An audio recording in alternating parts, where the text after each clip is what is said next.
It will be this way, you know. That's why we're talking about the good old days. So, Yeah, this is part of it. Yeah, that's what exactly because that we will talk about it in the show. So in the we show. can All start right. if you like. All right. Well, here I'm going to push this little button and watch what happens. This is 2OF Entertainment.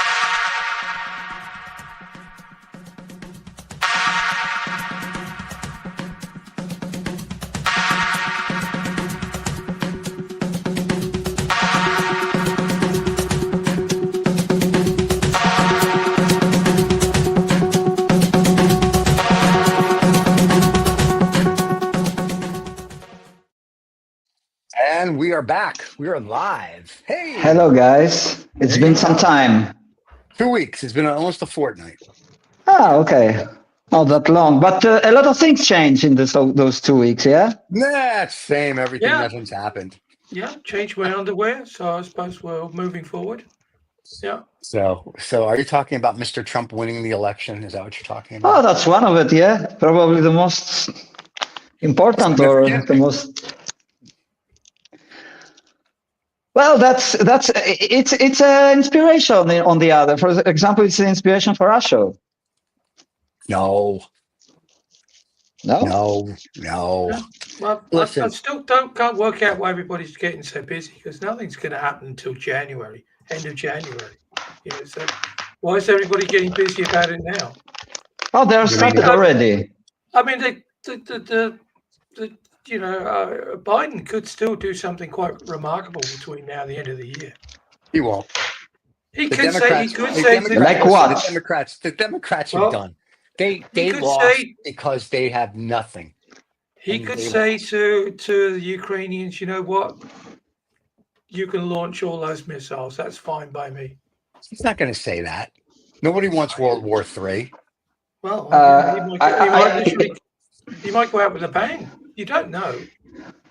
don't know how the things work in America. I mean, the political stage in the top level, but I think that he cannot do anything now. I think with no agreement from the Trump side. No. He can do whatever he wants. He's still president. He doesn't He's have to still wait for president. Trump to do whatever. He can do whatever he wants. I don't know. Yeah. Yeah, no, that's the way it works here. I will say though, Trump beat the Democrats like Reagan beat Jimmy Carter back in the day. Like Jimmy Carter, when he was Back in the president, good old day, you the mean? good old days, when Jimmy Carter was president, and when Reagan ran against him, the landslide was literally the same landslide, if you will, that we got Trump over what's her face. Because right now, and I don't think they've even done counting. As of this morning, Trump got 312 of the electoral votes compared to 226. They've got the Democrats had 52 seats in the Senate compared to 46. I'm sorry, Republicans had 52 seats compared to 46, and the House of Representatives 214 to 203, all on the Republican side. So basically, this was like a repeat of history, which never repeats itself apparently, of the Jimmy Carter Ronald Reagan race back in the 1980. So listen, the Republicans ran a very good race. They put aside all the hate speech and all the other crap. But if you listen to their policies, they actually have policies. The Democrats have no policy. So I give credit to where credit is due. Sounds like you're changing, Stephen, because you were very much. Listen, Yeah, but I said on many shows that I'm okay with their policies. What I didn't like was the threat to democracy. So I said I'm okay with I'm not okay with the tariffs, but I'm okay with some other things he wants to do. But the Democrats didn't come and say anything. I told you on the shows, no one's saying what they're going to do for Medicare, Social Security, the poor. And Elon Musk, in an article, basically wants to cut $2 trillion out of the budget. And what he wants to take it from is Social Security, Medicare. So he's going to basically make a civil war. And then they want to get rid of hundreds of thousands of federal employees. I think it's called. I was reading this morning that it had gone up 3% since Trump was in. It's gone up like 43%. So 3% more civil servants than there was when Trump was in power. So there's a lot of fat that could be cut from the bone. Well, and I'm okay if you cut it, but now here's my question. to Mr. Musk because he apparently and his group of hatchet men are going to come in and do this, and that's Oh fine. yeah, because But what are you going to do with these 200,000 people? What jobs are they they're going going to to take? work. They're going to work in McDonald's, or they could be working. They could be building a wall. No, I'm being serious. I'm enough with the bullshit rhetoric. I mean, No, what are you really going to do with these people? You have, Well, let's just say you get rid of 100,000 federal employees and you cut red that's tape. not That's relevant. Is that beautiful. relevant? It really is relevant. It is No, because the American people, it's relevant to us because No, there's Stephen, a because problem then. the thing is, right, the American rhetoric is always, the land of opportunity, the land of plenty. So you've Right. then got 200,000 people Mhm. that have then the ability to go and do something remarkable with their life. Good luck with that. Have you met the federal employees? Well, I mean, there's no reason why they shouldn't do something remarkable. I think if they do this, they better come up with there better be another plan. As somebody, Will they get unemployment benefit then if they get axed? yeah, but I think it's 26 weeks. What do you do after that? Well, you get a job, or you get a job before then. You haven't been to America. There are no jobs, my friend. All right. Like there's tons of them on LinkedIn. And I read this article from this guy who has got a bachelor's or a master's, served in the army, went to like West Point. He's applied. He has a list over 5 years to 5,000 positions. And he figured out that 95% of the positions on LinkedIn are fake. They're just to get information to send you shit. The 5% are real, get so many applicants. He said that, it's like goes to whoever.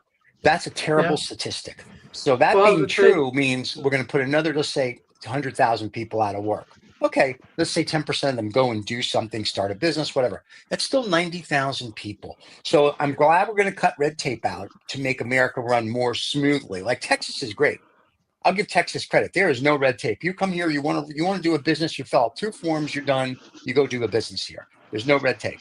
That's perfect. Other states have tons of red tape. So if we're going to make America like Texas, where you can easily run a business and make money, that's a good thing.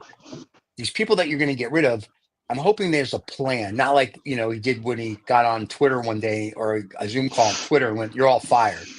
Okay, great. You do that to 100,000 people. So you're saying that in America in general, it's hard to find a job? Yeah, very. Everybody I know. So you have one answer why Trump won? No, Trump. That's not why Trump won. Economically, America right now is at an all-time everything. Like before he won the election, but you said that it's hard with the jobs. It was hard when he was still president. We had COVID. Nobody worked. You stayed home for 2 years and got a check. So after 4 years of Biden administration? Listen, the problem, what's happening in America, in my opinion, is that because of automation, it's hard to find a job. Even if you go to McDonald's, where Mr. Trump worked for a day, they're not going to hire someone, let's say David's age, because you're going to be like, you're too old. They want high school kids, or they want whatever. The problem is there are not enough jobs for the people that don't have jobs. So people have to come up with creative ways. So that's why you see all these people trying to become influencers, because you're like, "Oh, if I can hit it big, I can, I'll be a TikTok sensation or an Instagram sensation." Is a very different mentality to what it used to be. It's interesting that the name of this particular episode we're doing is, was it bad in the good old days? Because it would appear that I was reading some research over the weekend that people above 45 are considered by the people who are offering jobs, right? That they don't have they don't have the capacity to embrace, let's say, for instance, artificial intelligence, even in its very basic form. Yeah, and this is and they've surveyed all these companies that have been looking for jobs. This was done in the UK, and it's done here in Europe as well. Exactly the same. Yeah, they think, well, if you're 45 or above, that's you lack the ability to learn. Now, what they also did was they found companies that had taken that risk, 45 plus.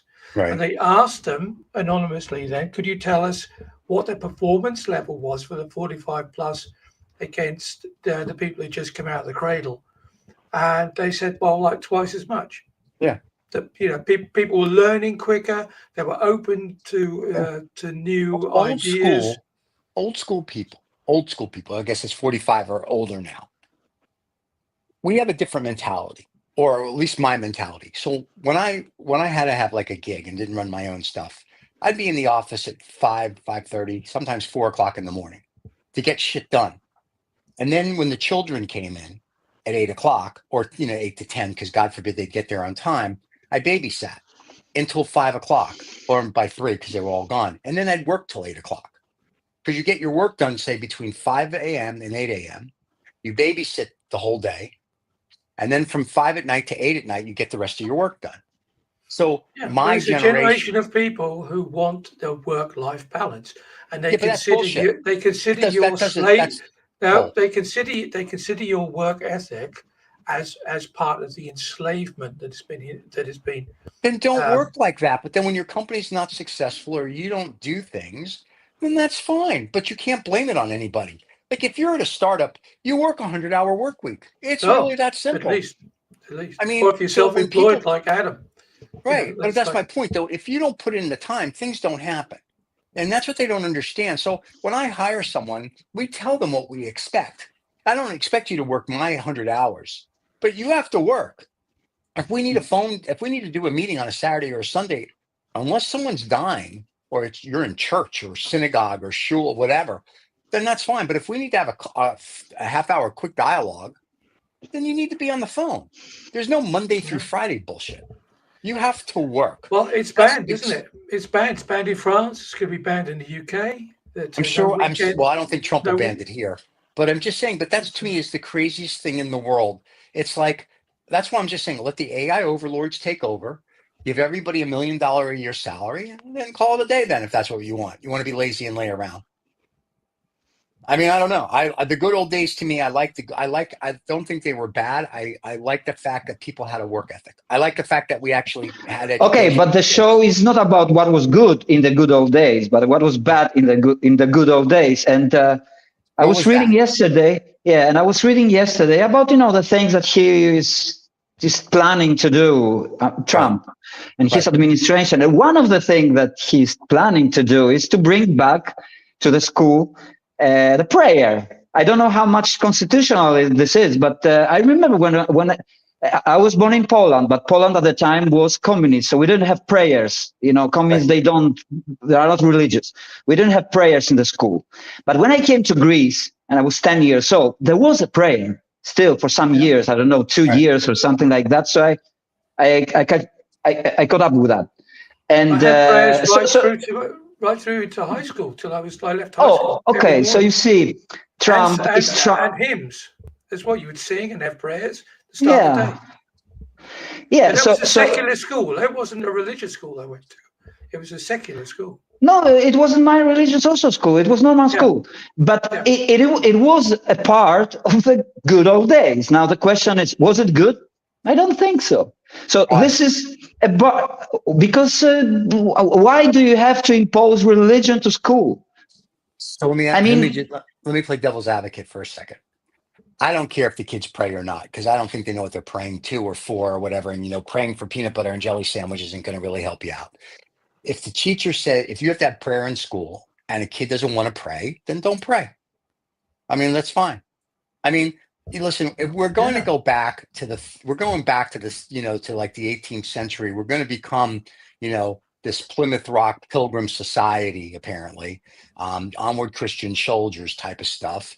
Well, you've got to written on your money, haven't you? In God we trust. I mean, every time you buy a burger, in God we trust. God told you to buy that burger, by the way. That's why it says in God we trust. But if somebody wants to pray in school, I don't give a shit. It doesn't bother me. It doesn't affect my life. If it makes them feel better, cool. But what are you alluding to there, Adam? Do you think that that's a bad thing then? I think it's a bad thing. It's a step behind. I don't have. I am a religious person, to be honest. I just don't follow any religion that I are known. I have my own religion, you can say, but I am a religious spiritual. Let's say spiritual, Okay. because Adam, it's so how more did you, wider. Adam, how did you feel then at 10 years old then? Because you said you had nothing in Poland. Then you came to Greece, which we know is a very orthodox, and I mean that in the nicest possible way, country. Yeah. How did that affect you? But look. In Poland, there was a religious school, but we had to do it outside school. We had to go to the church. There were like classes with pupils and we had like 2 hours every day, something like that. I don't remember now, or 2 or 3 times a week. I don't remember that, but we had classes, religious classes, but we had to go outside school. We had to go to so the regimes there were allowing that because they knew that religion was an important part of the society. They just didn't want it in the school, and I thought it was okay. Well, at that time I was very young, so I can't say much because you just follow the rules that are given to you. Right. But if we start with this, maybe then we make separation. Here are girls' school classes only, and here are boys' classes only. Oh, let's have a uniform again. I'm good with all that. You are good with all that. I'm good with not just separating the boys from the girls, because but I'm saying I'm good with uniforms. I'm good with kids having discipline. Kids today have no discipline and they don't learn anything. But okay, so imposing. Okay, so imposing prayers. No, prayer has nothing to do with it. That's no discipline. That's just bullshit. I'm just saying. I'm not against discipline myself, but I'm saying about those things. I'd rather have kids in uniforms. Yeah. We said this on, well, I think, Lost Dollar Business Club Friday. I said, what I really would like to see, if you're going to go back to whatever, I want to see kids get a real education. Not this crap that go in there. They learn absolutely nothing. Yeah. They know that. I want kids to get an education. And the way you got an education when we all went to school is there was discipline. Okay, so let me ask you something else about. Well, let's get back to the school uniforms. That's a very socialist okay with ideal. That. Put them in uniforms.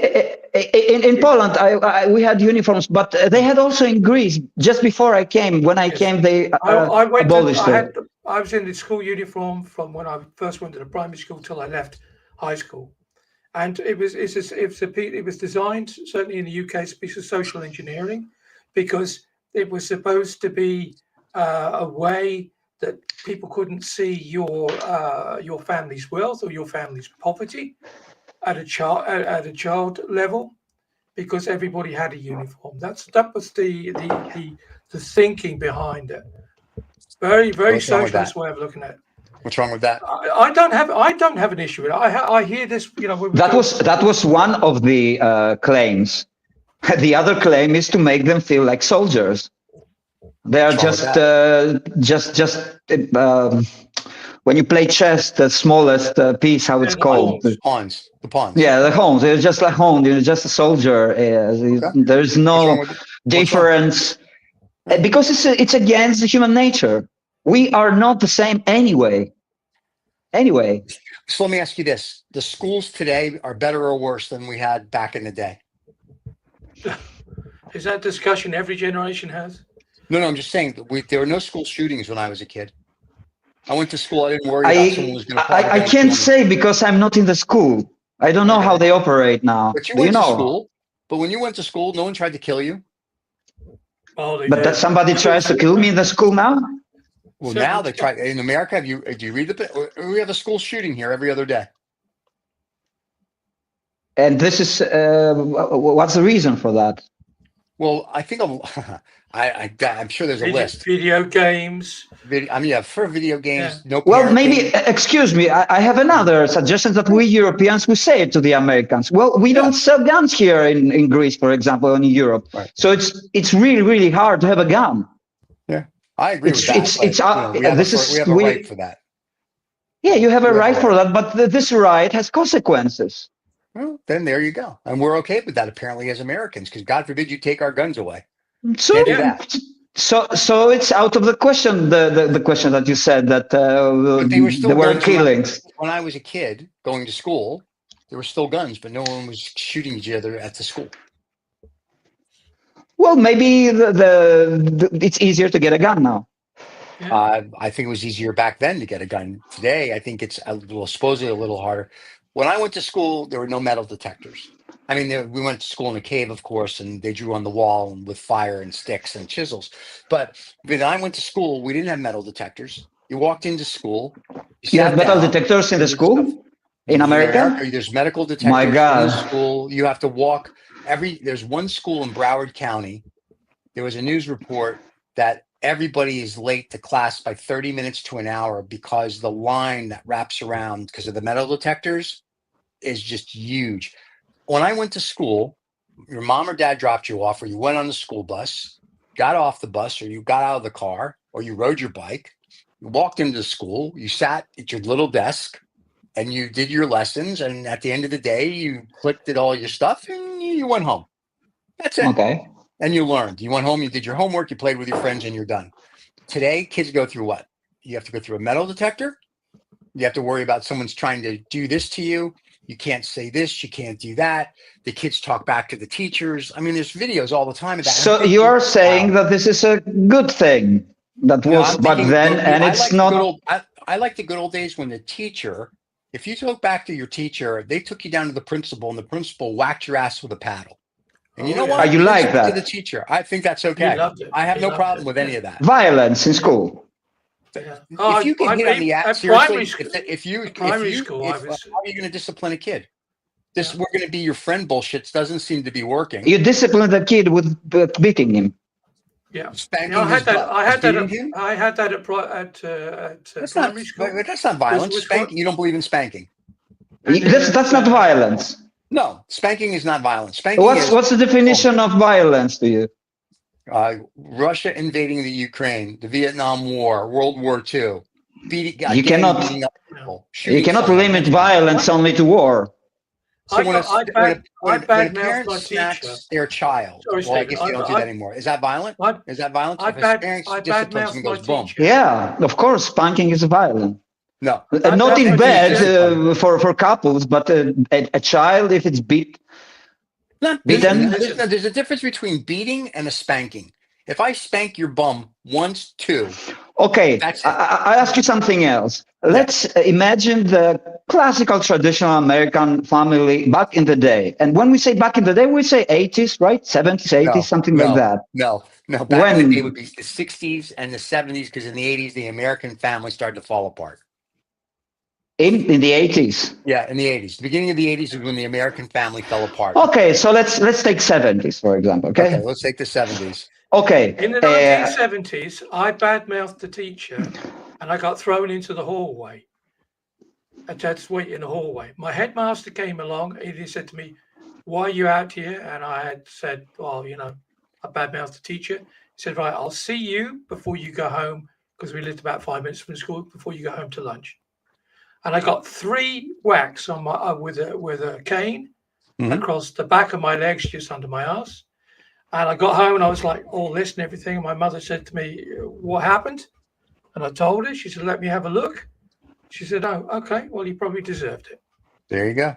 What's wrong with that? Well, look, there is. So you mean that was my question? Actually, I didn't finish it. Do you think that parents were spanking, let's say, their children more back in the day or now? Yes. No, back in the day, they don't spank them anymore because they're afraid that someone's going to call social services and they're going to take them away. You get reported. So when you were a child and you got spanked, you liked it, and you would say, "I deserved it." Oh yeah, I deserved. Oh, when I got spanked. Let me put it this way: when I got spanked, A, I deserved it, and B, every Saturday night at 8 o'clock, I had a date with my mom to get my mouth washed out with soap.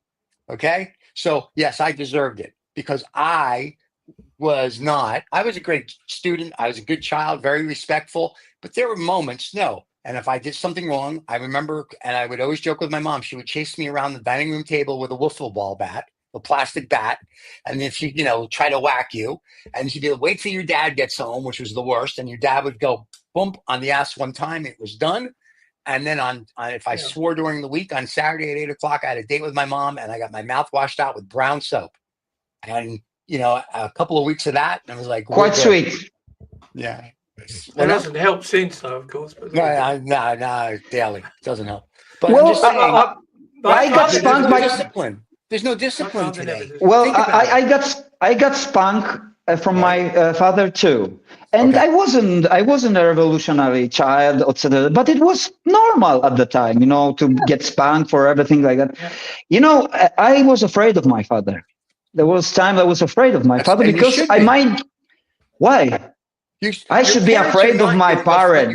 Your parents are not your friends. Your parents are your parents. Your parents Yeah, I'm become your talking about friends when you fear. become an I'm adult. talking about children fear, child I fear, wasn't afraid of fear. my parents or my grandparents Well, I when I got was. spanked. But Or see, maybe you didn't. I was. Yeah, but I are you just I talking not about two different things now? Because it's like spanking. My mother would say to me, she'd just say, "Well, I I'll put, wasn't I'll put a." spanked. I was beaten. I there's a was beaten. difference. There's a Yeah, that's difference between different. Well, spanking and beating. so where are the limits? Because Like I just said, sometimes, if somebody goes wait, boom boom, wait.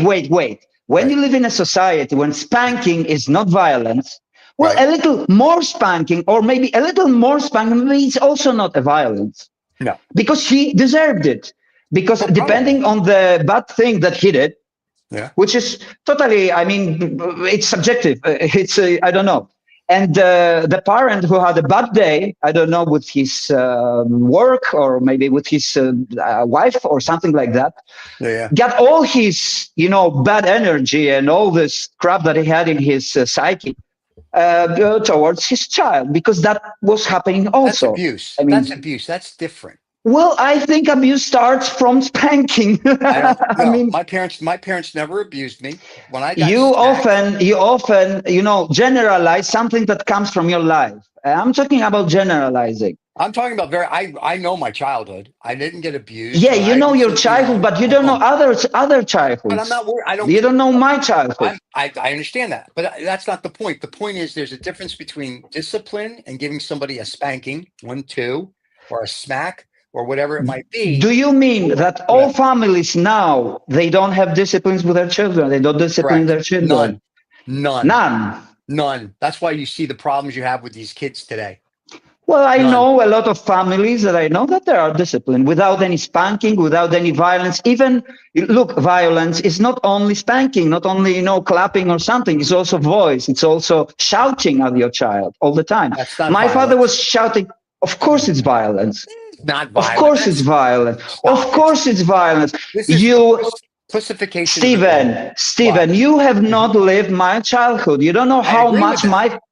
So let me tell you that my father, when he Right. was mad, he was shouting so loud, so much, so that I was afraid of him. Is not this not violence? It's fucking violence, and I have psychological problems with that now. Still, after psychologists, after working with myself a lot, and I'm a guy who is very open into, and still have problems into dealing with it. And I know a lot of people who have the same and worse problem because of that childhood, of that discipline, way of getting the children to the right way. You see, I have a Well, problem with all of that. Not you or anybody else. I was raised in the Northeast. I'm from New York. Everybody screams and yells at each other. That's how you say good morning. So when you get screamed or yelled at from somebody, you're like, okay. And when they're done, it's over. The problem is that this is what's happening. Everyone's trying to coddle these kids. The kids can't handle it. If you tell someone nowadays your work is terrible, you bullied me. You don't grow a fucking pair of balls.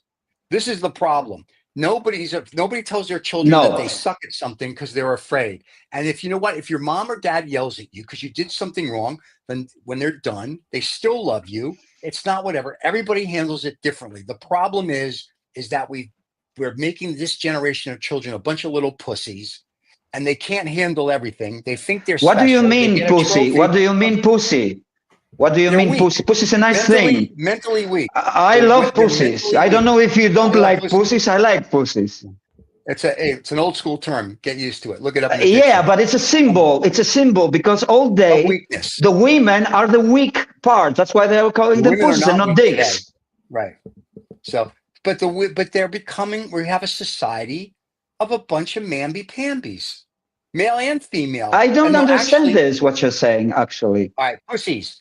Men are pussies. There's no men anymore. No one's raising What does it men. mean to They're be a raising- man? What does it mean to be a man? What do we have to do to be a man?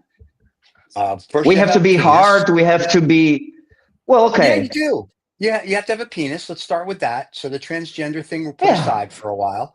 If you have to have a penis, that's number one to be a man. Number two, you have to understand the old school ways. You have to know how to be a gentleman. You have to treat people with respect. You have to know how to treat a woman with respect, whether they want it or not, because the women's lib crap is all crap. This woke stuff, nobody cares anymore, which is proven by Mr. Trump winning. So the thing is that we're not raising gentlemen and we're not raising young ladies. We're raising a society of entitled little mamby-pamby pussies. And if you don't like the word pussies, replace it with something else. Weak human beings, but we're not building a Replace it with society something of else so strong that I can understand better, constitution. because I don't like the term pussy. Pussy is a nice thing for me. Yeah, Very pussy is a nice nice thing thing. for everybody. So, but my point There is are that we're people. not There are raising a people good who are term. weak. Some people are weak. Some other are not Our weak. whole society in America is weak. Our whole society here is weak. Okay, so we're make raising the whole America society. great again means also this, that stop I being think pussy. so. It does. Yes, I think All Donald right. Trump wants to toughen up America. Well, you don't have to worry. Well, you only have to worry about if you're a pussy then with Trump in power is that he's going to come and grab it. He's going to That's grab the it. only thing He's you- going to grab a lot of it, which is good. He's going to grab a lot of it. That'll make America But I mean, great. I don't know. I mean, it would be interesting to see whether or not Trump, Mr. Trump as it is now, or the president-elect, I should say, as to He's what's a going to happen. president. What's going to happen to woke? Is that all going to go out of the window? Is that going to be like? We'll look back in 4 or 5 years' time, be like the COVID thing. Oh, it happened. It was just like a wave Woke of is dead. something. Woke is dead.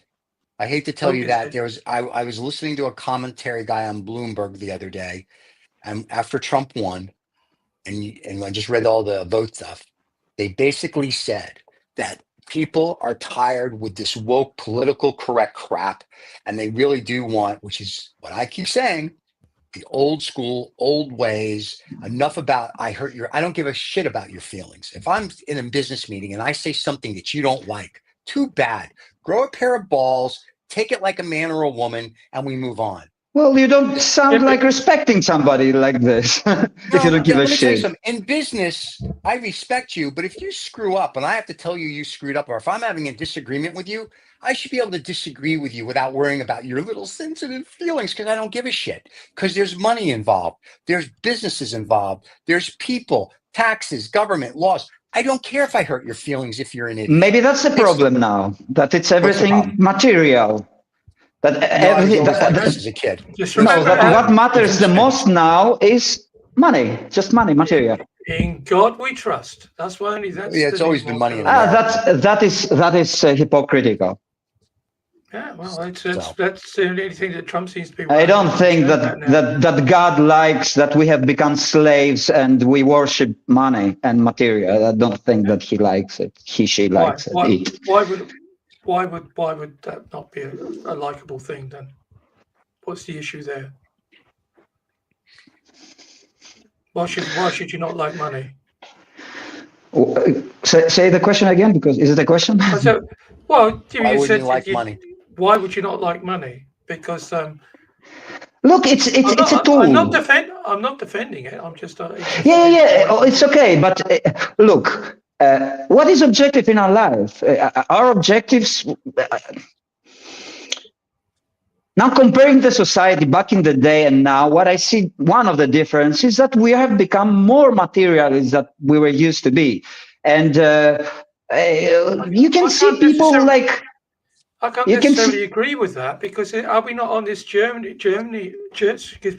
of materialism? We are where we are today because we wanted it yesterday as well, and the day before that. It's not like it's like all of a sudden you wake up one morning and we're all materialistic. No, it's slowly. It happens slowly. Yeah. So that would have been then in the old days, the good old days, materialism and the want for money would be surely just as strong, but maybe not as obvious, because we're not sharing every fart and every meal that we make on Instagram, every moment of our lives. It started with the Reagan era, your materialism, right? Because greed is good. Gordon. I don't think that we were. I don't think that materialism was the same level at that time. There were other things that were also very meaningful to us. Right. Besides the material, let's call it money, material. Anyway, like in the 80s, what in America? What do you think was meaningful to us? Tell me what you think America was like in the 80s. I don't know. I haven't been to America. I'm speaking generally from my point of view. America in the 80s. Well, I tell you that, for example, friendship was quite very strong at that time. It's not that strong anymore. For example, when internet came, it was supposed to bring us closer. Yeah, that's why. Do you remember Nokia, the firm Nokia. that collapsed finally? Nokia, yeah, from Finland. One of their main advertisement, slogans was connecting people. So we got this technology, we got the internet, we've got messengers, WhatsApp. Do we communicate more and deeper than we used to be? We used to do. Well, we communicate more. Whether or not it's deeper, I don't know. Yeah. No, exactly. I spent Friday evening listening to a whole lot of Gen Zs talking about the fact that young people were always on their phones, and they were sharing that issue with me by showing me things on their phone. And so you just think, okay, yeah. And they say, well, all these kids are going to school now. They're all becoming short-sighted. There's some sort of muscle in the back of the neck which is enlarged on a lot of younger people. It's now a physical thing because they're like this all the time. Yeah, looking at their phones. So they have problems with the eyes. They are communicating, but just so you know, what is it? Dawn, our fan, our only fan, by the way. Dawn said that her parents never spanked. I never got spanked by my teacher. My parents always put the fear into me. So, and Dawn, I said, how old? Because I said different generation, and Dawn said, no, same generation. We're all about the same age. So she says that. I said, how old do you think we all are? She said that you guys are between 50 and 65. So I said, it's a good guess. Unfortunately, Adam's in his 40s. So, and I said, I'm 52. Are you really? Oh, okay, good. Yeah, guess. you don't know?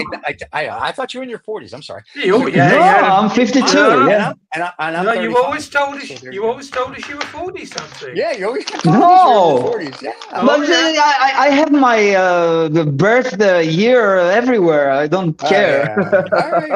All right. So Dawn was I just look young because I like pussies. I don't spank anybody.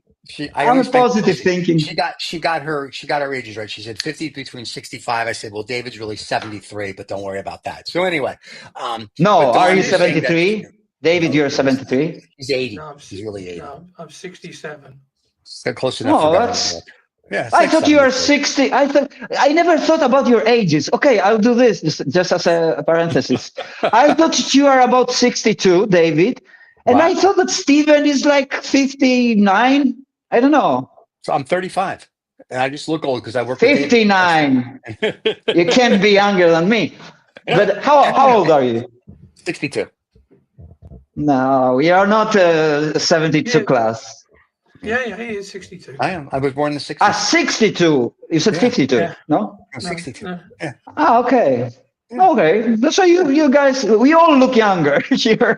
We do. And you know why? Well, it's not for us to say, is it? If our fans think we look younger. In fact, on the cigar show Saturday, one of the guys on the cigar show said, I said something. He goes, "You're not that old. You're like 50." And I'm like, "Cool, stay with that." So there you go. But anyway, I'll have that. Put that one away. I'll have that. But my point is, so back in the 80s, when Reagan became president and greed became good, that's kind of when America went to more materialistic, and that's when you saw CEOs go from making maybe $1 million a year to making like $100 million a year, and bankers and whatnot, right? So that was the era that started. And then I think when the internet came in, and then you got, if you will, reality TV, thank you, Kardashians, and all these people and influencers are like renting jets at $500 an hour to say, look at my jet, when it's not their jet. Now everybody's striving to have more of whatever, And I mean, it's an argument. See Elon Musk. Yeah. There's an argument for MTV start kicking it all off, literally. Because, because for the first time, generations of people across the globe could look at different lifestyles, and they Right. were all very poppy or very rich. What really kicked it off wasn't really MTV. What really kicked it off in the 80s, there was a TV writer and actor strike, and they did reality shows on all the major networks here. And there was an article in the Wall Street Journal, and I never forgot it. And they said, after the strike ended, they It was said, a "This is strike great." buster then. The reality No. shows were Let me finish. The article, the guy was talking to an executive at NBC, and the guy at NBC said, "We did these reality shows and we love them." And the guy was like, "Well, why do you like reality shows?" And he said, "We pay a tenth of what we have to pay for a television series, and we make 100 times more. Yeah. And there's no residuals." So the reality TV, if you will, even though it's staged more than reality, became a way for them to produce something fast and quick, non-scripted, for lack of a better term, and make a ton of money. And that, I think, is what became your thing. Because then it's like, oh, we can do this, we can do that. To your point, let's take someone, America's Great Race or The Amazing Race. We'll take you around the world and show. So all of a sudden, that's, I think, what happened. And I think, so that's what was the first one? What was the first reality show then? This Is Your Life, back in the 50s, I'm assuming. Yeah. But that's not to the modern era of today. The modern era of today, you got the housewives of this, the realtors of that, the Bachelor, the Bachelorette, every talent show. Before America Got Talent and American also Idol. talent shows on TV. Yeah, but before that, Ed McMahon had one here called Star Search, and that's where you got Rosie O'Donnell and this one singer, I can't remember his name, but there's no infrastructure back then to promote them. So Star Search was the first, if you will, in that respect. I'm sure there were others before. So if you look at this, what this has become now is it's just like, we're just going to tell you that if you don't have, I'm being somewhat stupid here, 57 supercars in a garage, 4 private jets, and a big house somewhere, you're a loser. And that's right. So that everyone's trying to strive to become something. And it's really just be the best you. But this all goes back to discipline, grounding, and your parents teaching you this is what's important. This is not important. So if your parents do you remember? That's it. Do you remember the film Dead Poets Society? Yes, Robin Williams and yeah. This is for me one of the aspects of the bad that was in the good old days. Okay. Like a patriarch society where parents will tell you, no, you will study this in your life. Where the women were, in the corner, they are just meant to be mothers and and this is actually what caused the woke movement, which of course became exaggerated. I agree with that. Right. But there was a reason for the woke movement in general, and that was one of the reasons. Also, back in the day, the racism was stronger, I think, right? No? I don't know if the races were stronger. I think back in the day, I grew up in a society, and my family, right? The women were just as strong as the men. They were involved in business. They did this. It wasn't like you're a woman, you get pregnant and sit in a corner. The women were actively involved in the family. Yeah, but business. we're talking about all the families, as far as we know. And remember. But in Europe and stuff, women were actively involved with the family businesses there in other countries. Just because you'd be surprised, Stephen. Women didn't have not in Greece. Until the 60s, which is that's when they were burning their bras, thanks to Gloria Steinem. We were having the women's right and ERA and all that. Helen Reddy was like, "You are a woman." I got all that, but I think once again it goes back to how you're raised. And I think if you're raised, listen, I was raised that men and women equal, can do the same job, just as smart, and that's how. And to me, it's the same with color. It doesn't matter what color your skin is, what religion you are, what sex you are. You're a human being. Go. And that's how I was raised. But we don't teach people that anymore. We separate. Well, I certainly wasn't raised that way because my father was very traditional, was ex-military. Right. Yeah, mine too. And my mother was a professional housewife, and she loved it. And that's Right. And that's Yeah, mine too. Yeah, that's the gig that she had with my father, and they were both happy. But the older I get, the more I realize that, as you say, regardless of what sexual orientation you have, what religion you have, it's about the best person for the job that has to be done. Correct. And the rest is totally irrelevant.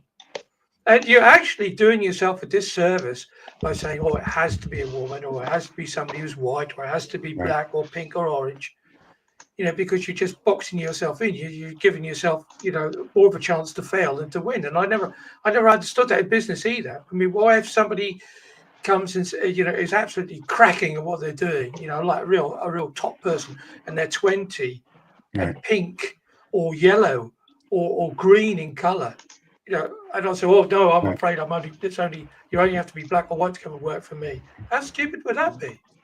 Well, it's the same with age. We just discussed that earlier, right? If you over it's like 45, you Ageism. can't do anything. And it's really funny because everybody I know over 45 knows more embraces technology and uses it better than everybody under 45. Yeah. As I said, that's now been proven. There are reports. You should check it out. Reports on that. No, but that's my point. So we have all these hiring idiots, and they use AI. So if you have a CV that's longer than a page, I guess they can't read it because they're like, oh, you have too much experience. Too much, really?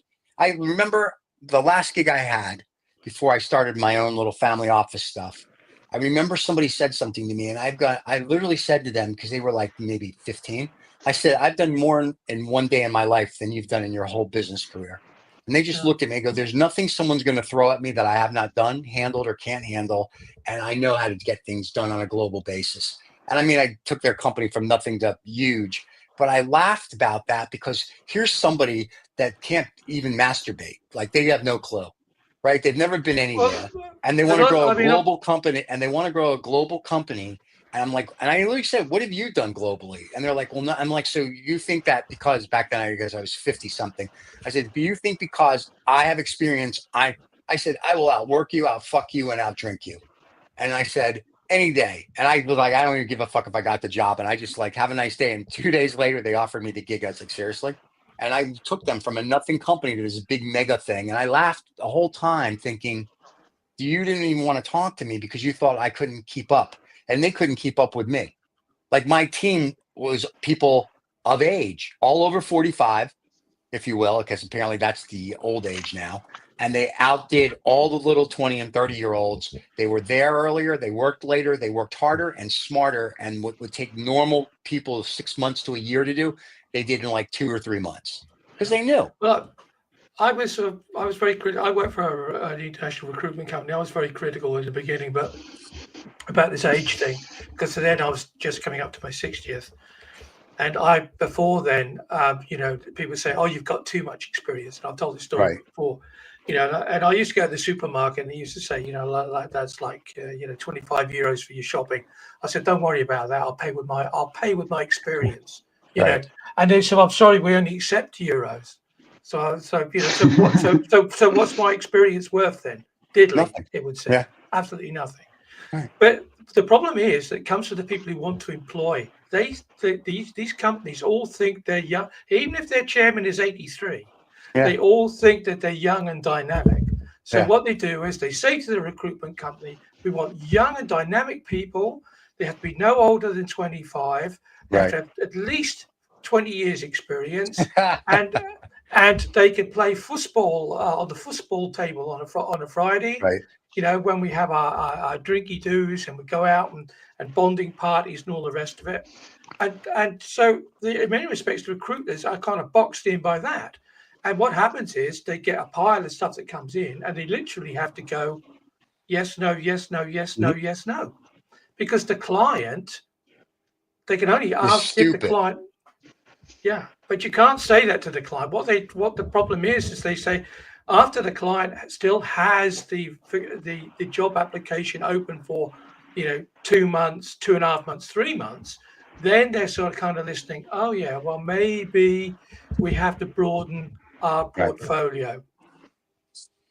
And of I course, think when you've got lots of people looking for work, that's easy to fill. But when things get not really, tight, not if you want someone who knows how to do the job. That's the yeah, problem. Is that the problem is now that people are living longer, and now we're going to live to 100 or 120, and people think, oh, you're saying 45 is the number. Really, it better be 90 as old now, because if not, then the government better start giving Social Security out at 45, and I'm talking full benefits, Medicare, everything. If no one's going to hire you after that, yeah. because there's going to be a point, and I keep saying this, and no one's listening. I'm sure they'll play this back in 100 years ago. Oh, we knew what he's saying. At some point, people are going to be like, I've had enough. And you don't want people to go, I've had enough, because we see what happens when when they say that. So, We're just and going to find out now for all this pussy generation. Maybe, Talking maybe, about- maybe the thing with Trump was that too, that people had enough. I think Trump spoke a rhetoric that people like. They don't understand economics, so they don't understand what a tariff means. All they know is China. He said, "I'm going to tax China 200%." And people are like, "Yeah." They don't realize that this cost $1, and now that he's going to add the tariff, it now costs you $5. They don't understand that. No. That's fine. And it may or may not help. I don't think so. I understand the Mexico. He wants to deport 11 million people. That's great. Feel free. We started the internment camps back in the 40s with the Japanese. If that's what you want to do, figure it out. Good luck with that. So if we're going to become isolationists again, like we did in the 30s before World War II with Roosevelt, that's fine. But then have a plan for the 300 plus, or whatever, I will say 300 million people left after you're done deporting everybody, 300 million people left on what you're going to do for jobs. I know you think you're bringing everything back to America. Maybe. A lot of American companies are going to be like, no, we're good. There's a whole planet out there that buys our stuff. India, China, they can go through. So him threatening a company going, if you don't build it in America, I'm going to tariff you. But a lot of them are like, yeah, okay. So I don't. The other thing is, Stephen, is that you've only got 4 years to build that factory, to put that distribution chain in place. Well, technically, it's not that hard, because there's a lot of vacant. If you really think about it, there's a lot of Detroit that's just a bunch of empty buildings. I don't think they've destroyed old factories that you can retool. And it probably doesn't take 4 years. I've literally watched the Tesla Giga plant go up like almost overnight. I don't know if it's operational, but it's like built and done, and it does its thing. So I don't think if we go back to the old American know-how, the way it used to be, not this bureaucracy, not this I'm lazy and it takes 42 people to turn on the electric. If we go back to the way it used to be, where America says, I can get it done, and I can get it done tomorrow, the attitude that got him to the moon, or not, depending on what you believe, then no. Then theoretically, you can build and tool up a plant in a year. So in that respect, if we're cutting out all the BS and bureaucracy, I'm good with that. However, You think that now it's more bureaucracy than it used to be? Oh my God, yes. It is. Are you kidding? If It's you at want to least masturbate in 3% more. America, you have to fill out 6 forms. So at And least you have to get them 3% more approved. than when Trump was in power last time. Well, no, you're talking people. I'm talking actual bureaucracy to get something. I don't care less if there's 2 people or 50 people. You're going to bureaucracy with 1 person. The problem in America is that to get something done here, you have to go to Agency A. And then after you fill out Agency A 17 different forms, and if you fill out one wrong, then you have to redo it all over. You go to Agency B. When you're done doing their stuff, then you go to Agency C, and then D, E, F, and G. So Musk's point is, let's streamline everything, which is what Texas did. To get businesses to come from all over the United States. What Texas said was, listen, if you want to open a business here, you fill out this piece of paper, and then we're going to take it to wherever you need to go, and you're done. And people are like, okay. So, but if you want to do the same business, let's say in California, parts of New York, Miami, or I should say Florida, other places, all of a sudden that one piece of paper now is 17 different pieces of paper in 3 different agencies. So it takes a while. So what Texas, in whether you agree with the governor or don't, and his people, is they streamlined the process. Excellent. So if we're going to streamline America to make things grow quick and boom, boom, boom, boom, boom, and get it back to like America, where everyone has a job and everybody can live and there's not that much poverty and we have healthcare and blah, blah, blah, blah, blah, that's what I'm for. I'm not for all the other BS that everybody keeps saying. That gets me nervous because in 4 years, if the orange man doesn't leave, then that's a different country. But I am for, let's streamline it. I may not be a cheerleader for crypto algorithms. I'm thrilled to death that it's got a bump. I'm glad it's at 81,000. But see, Trump owns a trading company and has his own cryptocurrency. Beauty. Yeah, and Musk has seen his own token gone through the roof. And that's fine. But now the regulation will now be in place that other people and other companies now can start tokenizing, having their own platform. I mean, it now will get us to a point where before, for the last, say, 8-10 years, we've been sitting here looking around the room going, oh, that's nice. So now we have a path forward. So on some of the paths forward, I like it. Other things will worry me, but that's okay. Hopefully I'm proven wrong. But if not, it'll be like, yeah, I told you so. And but the economy and the Trump bump, and if Musk really can do it without like putting, 12 million people into poverty, great. But I want to see a plan, and still, I don't really see I hear the rhetoric. I've read their policies. I want to see a plan now and how you're going to implement it. I want to see the roadmap, and I haven't seen the roadmap. And I also so they didn't have a plan after all, like the Democrats. Right, there was no plan from both sides. The Democrats had no plan at all. They were just saying, democracy. Yeah, that's great, but what about all this other stuff? No, I think they had a plan. We continue what Biden started.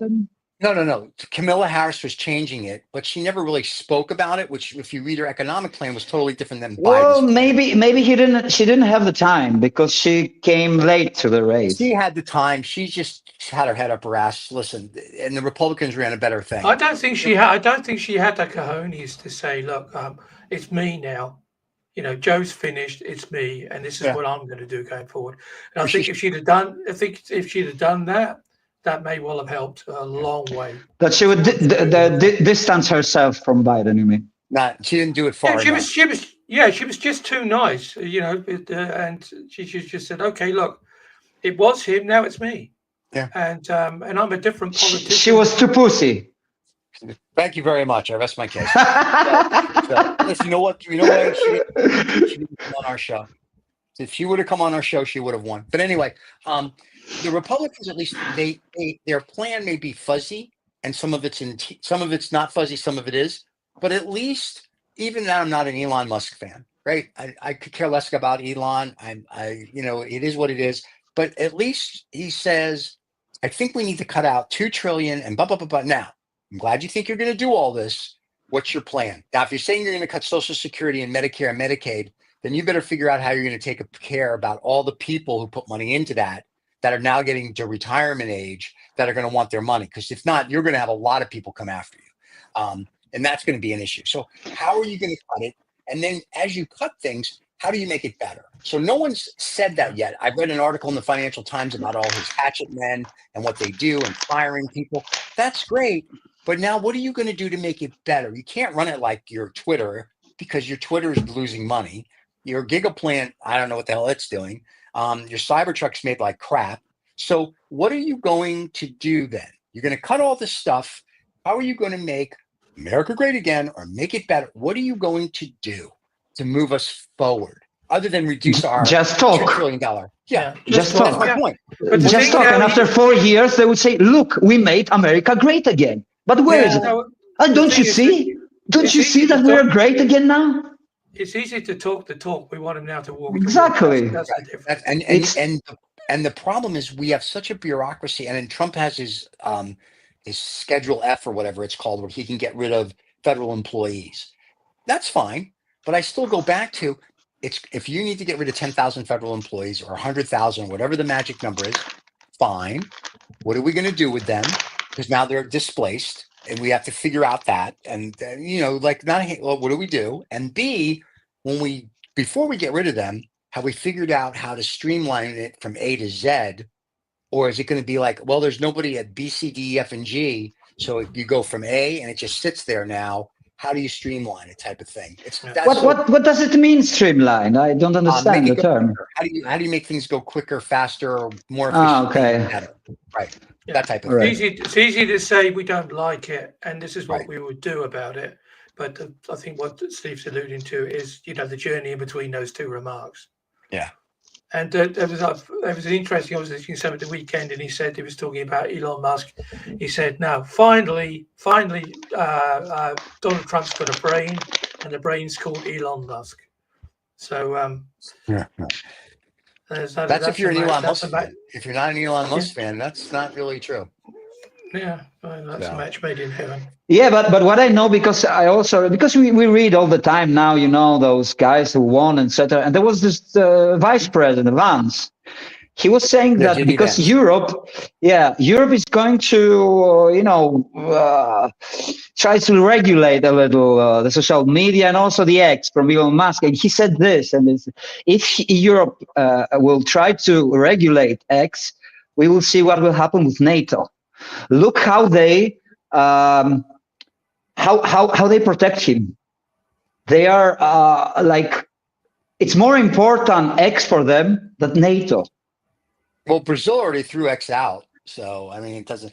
Listen, he's paid. I hate to say this. I don't think, and I said this on the show the other day, the Lost Dollar Business Club. The guy who's from the State Department, that's part of the transition team, is for America to stay in NATO. He says we should still be part of NATO. Trump and his group are saying we're going to leave or we're going to do whatever. That's fine. The people for right now that are like the adults in the room are saying, we should probably stay. To Trump's point, they still need they have to write checks. I agree. Write the checks. We shouldn't support the world. Enough of that. But if they pull from NATO, I think NATO is concerned that they actually now have to put their big boy pants on.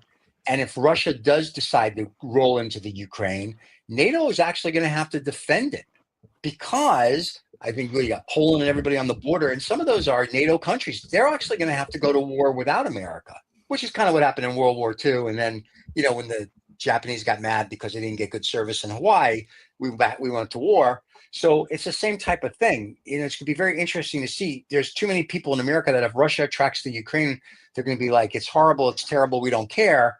They start rolling into Poland and other countries, then all of a sudden it's going to be like, what are we going to do?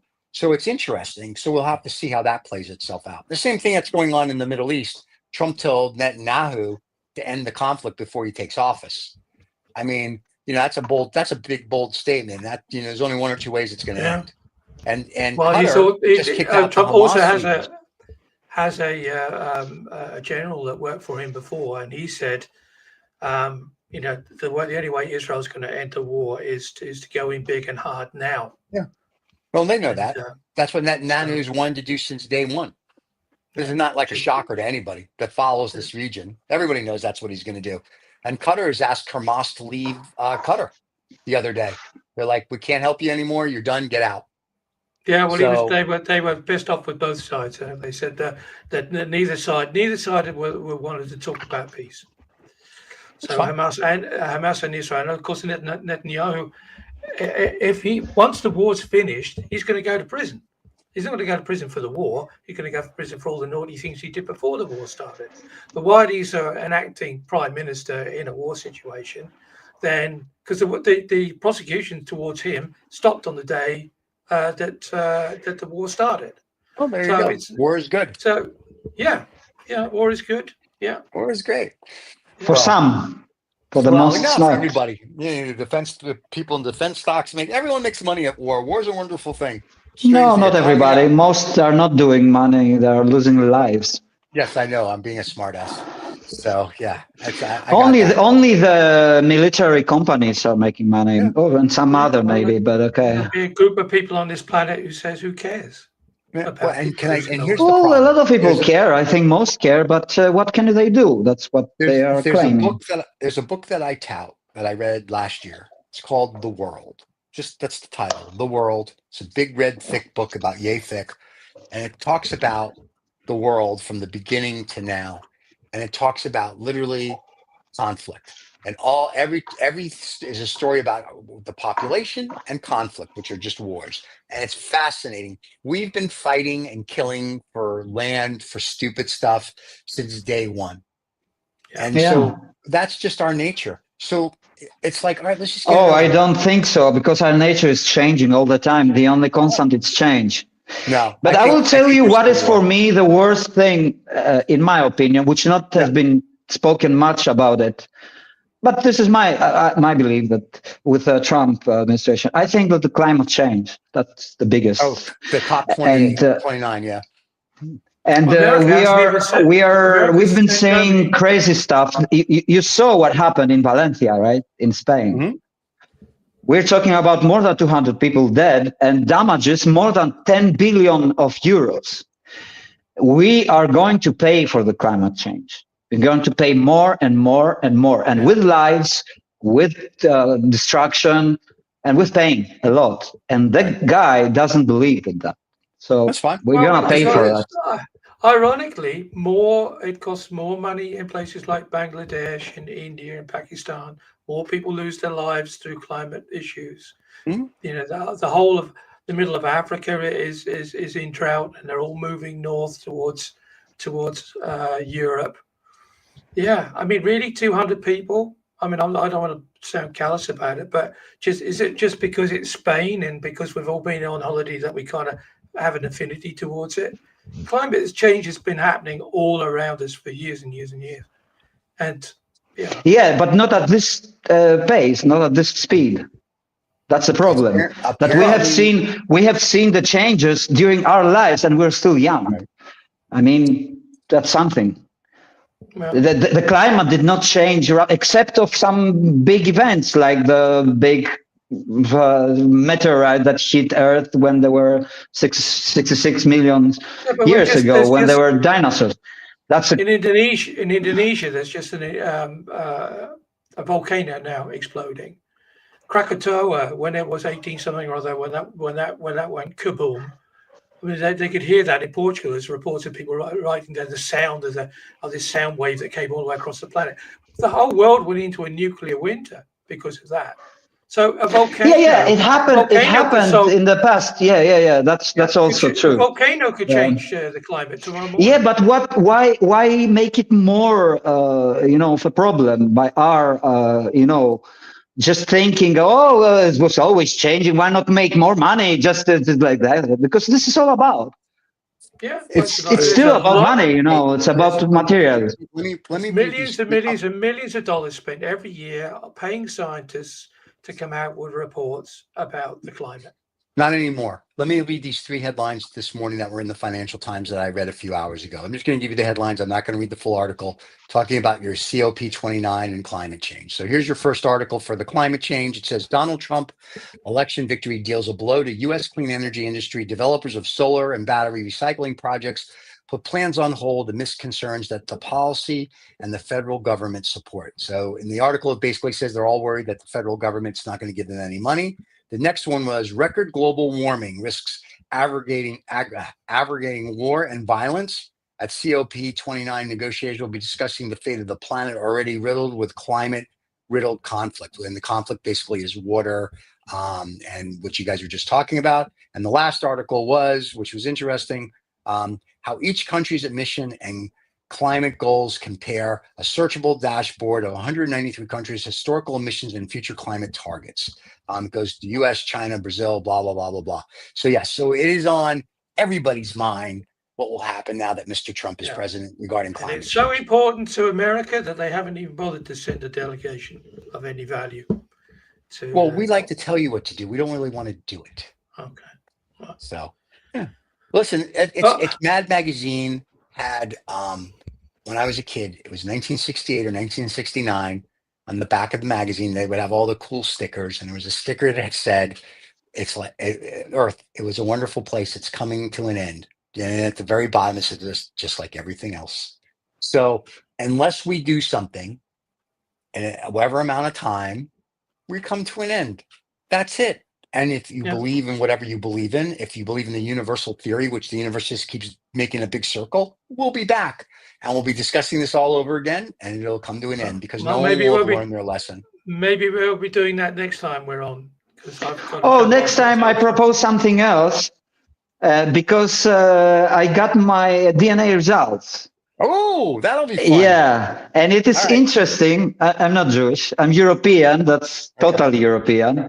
Right. But it was a surprise because I already had two countries. Oh, The don't tell hint. us. Don't tell us. No, Save it I for won't. next week. I won't Next week's tell it. show. I won't tell it. I just Okay. will say that I'm already, like, All right. So next week's to show is all countries about international. But Okay. the hint is I'm not too much of those two countries. I mean, by the So that's the next week's hint. show is Adam Yeah. and his DNA. I like it. Yeah. We That's will next talk week. about no. It's it's not about me, but we'll talk No, it's all generally about you. about that. It's Yeah, your yeah. show. It's all about you. Next week's I would tell you that it kind of affected me though, because Really? it was a kind of surprise to me. Yeah, I didn't know it. I just didn't know it. Okay. So And it next was week's a, show is it Adam's was, it was, sperm is no concern. That's what's going to be next week. it was a big percentage. I So love I'm it. kind of clear. Okay, there is a mixture, but All right. there is a big percentage of something I had no clue about. So that. Keep the lid on the can. Keep the lid on Or the keep the lid Alright. on something. Everybody, don't All forget right, to all right. subscribe and I can't even subscribe and like the podcast. Subscribe, like, and love. And don't forget pussy. Anyway, don't forget to subscribe, We love like, and love, pussies. apparently. Be The a show pussy gets so that we rebroadcast. love you more. There you go. The show will get rebroadcasted on Tuesday, so you can enjoy it. We will see everybody next week with Adam live. Oh, someone's saying something before we leave. Dawn says, cheers. Cheers, Dawn. We love having you. Thank you so Bye bye, much. Dawn, and Everybody have a everybody great one. We'll else. talk to y'all later. Cheers.